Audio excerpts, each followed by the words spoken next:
Hey, what's going on, guys? JT back with the video. It's been a minute, but man, YouTube videos take forever to edit. I post pretty often on Instagram, and it's just kind of simple to, make a quick reel and throw it on there. But YouTube videos, they really take time.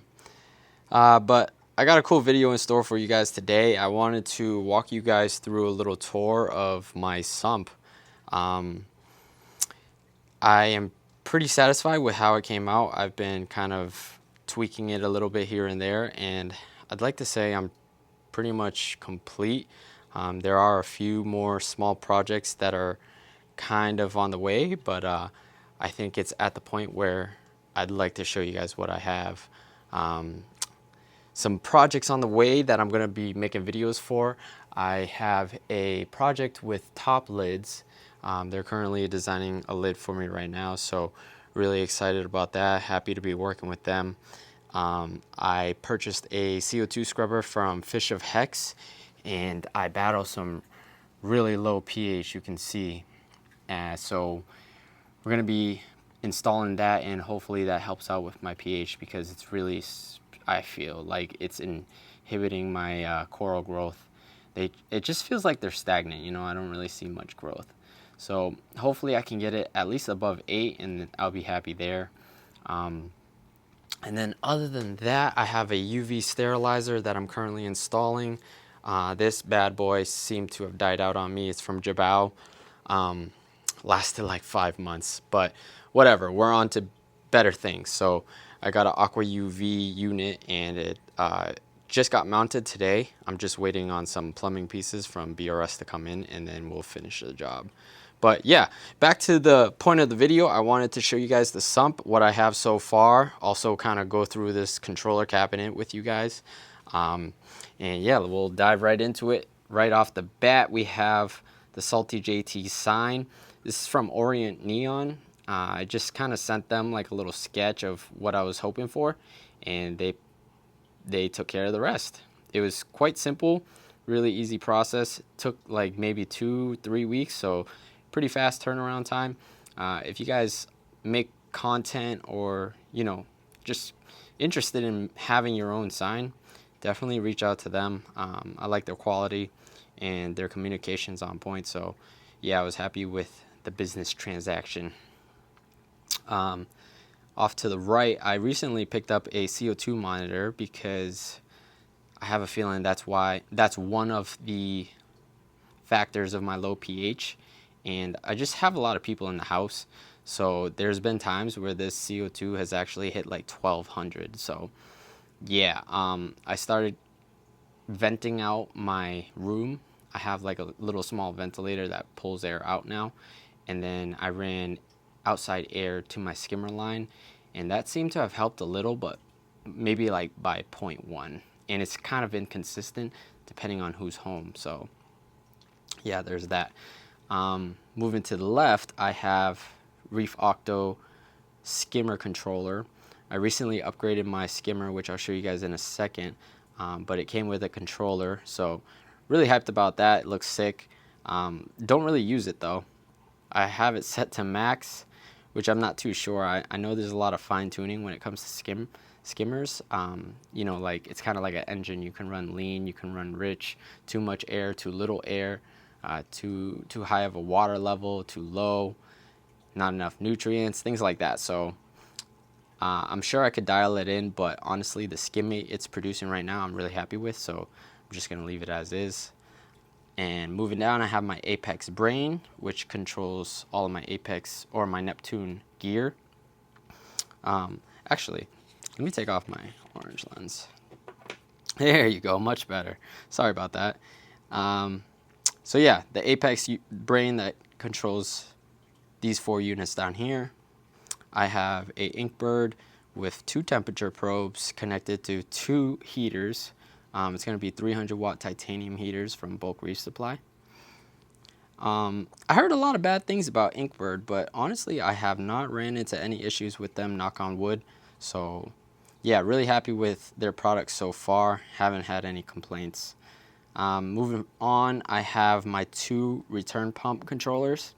One is actually for my UV sterilizer, and it was initially for reactors as well, but I chose to take the reactors out just because of the maintenance on them, and just refilling them was too much work. So I decided to go with just simple filter bags and put it in a high flow area, and that was much more simple and easier to replace. So went that route, and I'm only using this return pump, which is the Sicce Syncra SDC 3.0. I'm only using that for my UV sterilizer. So it's off right now just because the UV crapped the bed. But yeah, on top is the Sicce Syncra SDC 7.0, and that's the return pump. No complaints with Sicce, really happy with their products. They have a lot of cool features within their return pumps that I utilize often. One of those being a internal temperature monitor or sensor or probe, whatever the right word would be. But yeah, it's nice to have a extra point of temperature to be able to kind of compare to my other temperature readings. And then over here I have just a basic Amazon tablet. You don't need an iPad. I wanted an iPad, but this was $50 and you can't beat it. You know, you don't really touch it. You just kind of view it when you need to. And then you can also, you know, turn off things if you need to. So it's convenient to have there. No complaints about that. And then moving on, I have two Apex EB832s, and that's running most of my equipment, anything that I really needed Wi-Fi control over. I don't do any kind of like programming through Apex besides simple things like if this is over this, turn that off, and that's about it. I don't program like say my wave makers through the Apex app. I think Mobius does a great job with that, and I mean that's the default app, so why not stick with it? And then I have my Neptune doses, which happy about. Left side is a ATO line, so it pulls water from my reservoir in the closet to my ATO reservoir in the tank, and then that keeps it so I don't have to keep refilling my ATO. On the right side is, I believe, vodka. I'm currently dosing only 5 milliliters of vodka a day, and that's been helping me keep my nitrates at around 15 to 20. So yeah, occasionally, sometimes I even turn it off just because it's getting low, and I honestly like to keep my nitrates at 10 to 20 range. And then moving on, the black line would be for my Avast Kalk stirrer, and then the clear line would be all for Reef that I'm dosing. So yeah, my two forms of alkalinity would be the Kalk and then all for Reef. All for Reef is kind of like just a set dosage that I stick to at 25, and then the Kalk is what I kind of adjust as I need to, because I dose to what my tank needs. I don't dose to the evaporation rate, so therefore it keeps my alkalinity pretty stable, and yeah, pretty happy with that. Let's move on to the sump, the main purpose of the video. Really happy with all the wiring so far. I spent the weekend kind of doing it up, making it look nice, and I'd like to show you guys. So I'm just gonna turn on these little cabinet lights because they're on sensor mode, so I don't want them turning off in the video. But yeah, so on the other side you have that controller board, and then I kind of made like a little box, and then inside is housed all the wiring. And then I have this DJ power strip here that houses all the equipment that I don't need Wi-Fi control over. So I have like little things like wave pumps in here. The charger to the tablet is connected to this. The lights are connected to this. I could turn off the lights in the app, so I don't really need Wi-Fi control through Apex there. So yeah, things like that I'll have hooked up to this, and it's a breeze because I can still flip it off if I need to. I had an extra outlet here, ended up drilling a hole in the cabinet, and then I just kind of put an extension cord in there. So if I'm doing a water change or if I need equipment plugged in for any reason, I easily have access to an outlet. So really handy. Happy I did that. And then this panel right here, it's just on some magnets up here and down there, and then it clicks in, but then you can pull it out and have access to anything behind there. And then these are the dosing containers. Left side's Alpha Reef, right side is vodka. The back side is a smart water bottle, and that holds my Trident waste. See if that's brighter for you.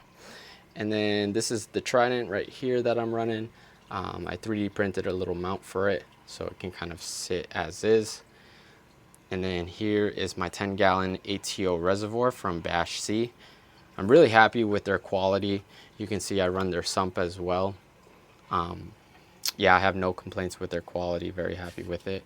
And then inside of it, I have the Duetto 2 ATO. And then, yeah, so I have the DOS automatically topping this off, and then I have the Duetto topping off the sump and the, you know, the total system. So we also have a liquid level sensor, just so I can monitor the amount of water in the reservoir, just in case it ever malfunctions and starts to shoot over. I have a script to shut off the dose if it ever rises at a certain amount. And I heard those liquid level sensors can be finicky, so I also installed a magnet sensor. So if water ever trips that off, it'll turn off the dose. And then I have some miscellaneous controllers in there, just because there wasn't any room in the front or in the controller board. So I housed the rest here. This is the MP40, which I put in the back side of my tank. That's just to keep the detritus from building up back there. And then these two Amazon wave pumps, Hygger and Aqua, they're housed in my sump. And then the AI controllers will be for my AI Orbit 4s. I have the gyres on either side of the tank. Moving up here, I have a humidity monitor. It's from Syncra. It's a company I actually work for, so it was a free sensor, and I was like, oh, why not just throw it in there? I don't really ever look at it, but thought it'd be cool just to throw it there. And then moving on, I have my Reefmat. This is the Red Sea Reefmat 1200. A lot of people have asked me why I orientated it so weird. Reason being is because of my overflow style. So if I could show you super quick. So with my overflow, I have one drain that's always submerged, fully submerged, another drain that's trickling in, and then the third one would be the emergency. So you can see those three right there in the blue line. Originally, I had the main fully submerged drain just connected, and then the trickle drain would just kind of trickle into the chamber. And I noticed it was kind of getting the chamber dirty. And the Red Sea Reefmat, it has two ports. So I ended up utilizing both ports. I have the trickle now connected to the Reefmat. But the only caveat to that was the hose was really taking up all the space, because you know you have to kind of have like tight turns and whatnot, and it really kind of made it so I didn't really have access to like turning the Reefmat how I wanted to. Like if I was to face it forward, both sides of the Reefmat would be squeezed up against the chamber, and it just wouldn't fit. But yeah, moving on, I have some biomedia in there, some rocks. And then over here in the middle, I have the Avast Marine K1 Kalk stirrer. Really happy with this unit. I have it on a stand just so it can have that height to drip in. Originally, I was dripping into the return chamber, but then I have my Trident sample line and my pH probe in this next chamber, the skimmer chamber. So I didn't know if it was affecting my readings, but it was kind of sketching me out. So as of yesterday, I threw this into the Refugium chamber, which is after, and there's heavy flow in there, so the calc is always mixed. So yeah, I'll stick with this for a little bit and I don't know, see how my results turn out. And then moving on. So yeah, like I said, I just upgraded my skimmer. I was originally running the Reef Octopus 150. I think it was the classic. So this one's the Regal, which is nice because it comes with the auto shut-off valve. I've had my skimmer overflow before, and that's no fun. This guy is definitely a tank. It fills the entire chamber. At first I was a little worried because I didn't know if I oversized it too much, and you know, there's talk about if you oversize it, there's not going to be enough nutrients for the pump to pull, but it seems like it's doing real well. And I have a heavy bio load, so I wasn't too concerned, but I was definitely worried about the physical dimensions. But yeah, I ended up making it work, and I'm happy with how it turned out. And then just back there, I have a Neptune Apex temperature controller or probe, and then a pH probe, and then my Trident line. Then moving on to the Refugium. This is where I house the BRS titanium heaters. They do really well. They've been very consistent, and they stick to a 1 degree range, which I'm really happy about. I had fluctuations with temperature before, and that was kind of stressful, but this has been really consistent, so really happy with that. Oh, want to bounce back real quick. I also 3D printed some stands for the skimmer just to ensure the correct water height that the manufacturer calls out for. Oh, I gotta move back. I'm sorry. Over here, I have a little wave pump. That is the, is this the Hygger one or the Aqua one? That's the Aqua one. Not too sure why, but I don't really like stagnant water in the sump. I noticed like a film starts to appear. So got that wave pump in there, and just happy because I get to break, you know, I get to have some surface agitation, which I don't know, hopefully helps with my pH. Who knows? But yeah, anyways, moving back.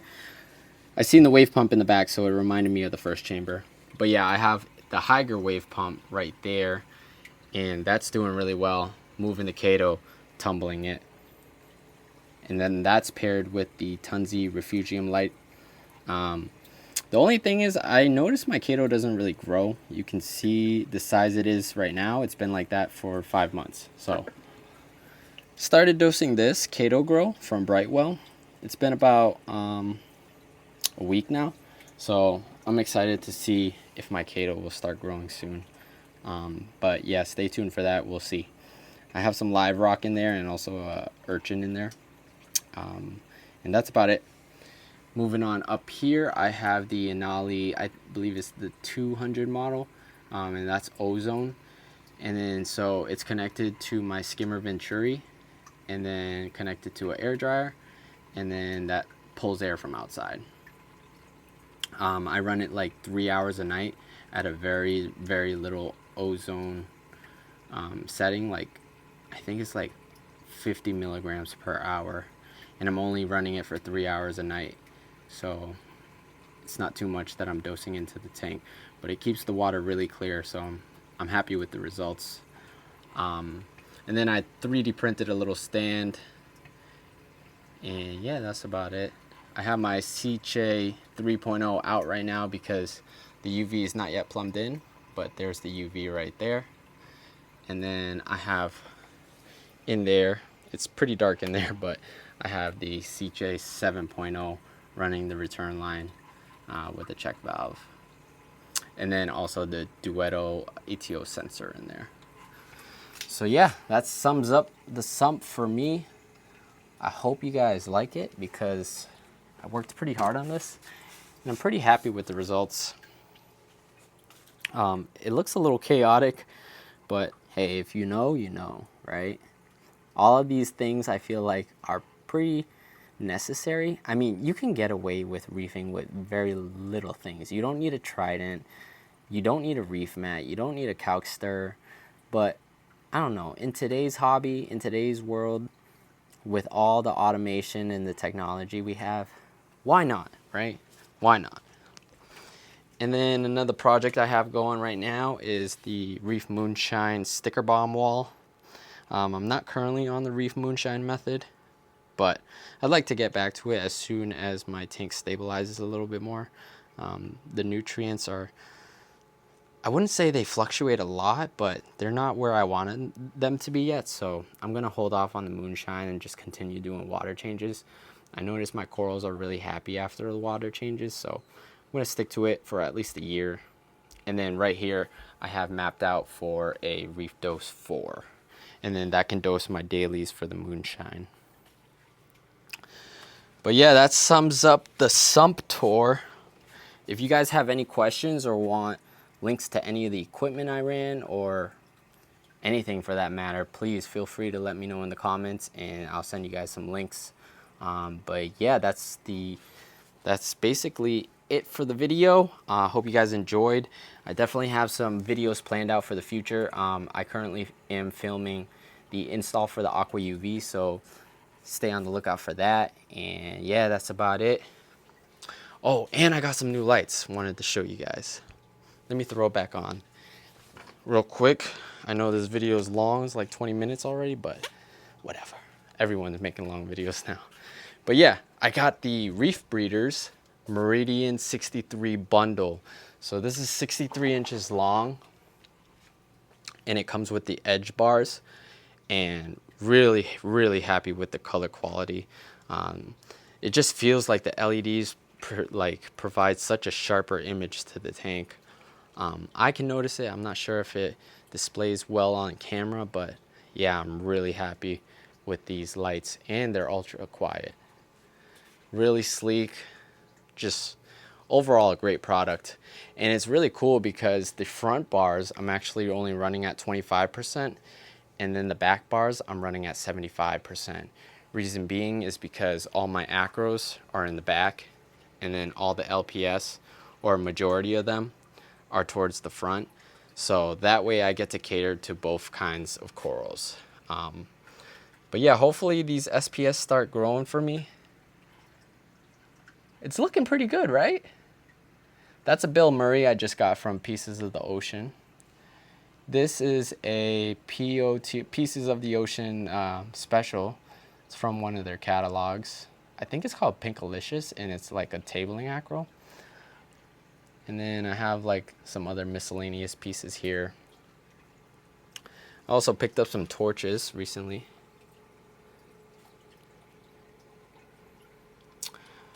But yeah, I just feel like my corals are kind of stagnant. I mean, they've been looking a lot better lately, but who knows? The tank's still new. A lot of these corals have just recently been put in here.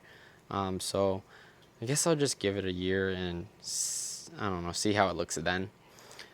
I'm still very new to the hobby, so I don't know what it's like to grow colonies, you know? So we'll see. You guys are with me on the journey. This video is getting a little long, so I'm gonna cut it off here. Stay tuned though, I'm definitely gonna be posting some more. And yeah, thank you guys so much for watching. If you guys have any questions, let me know.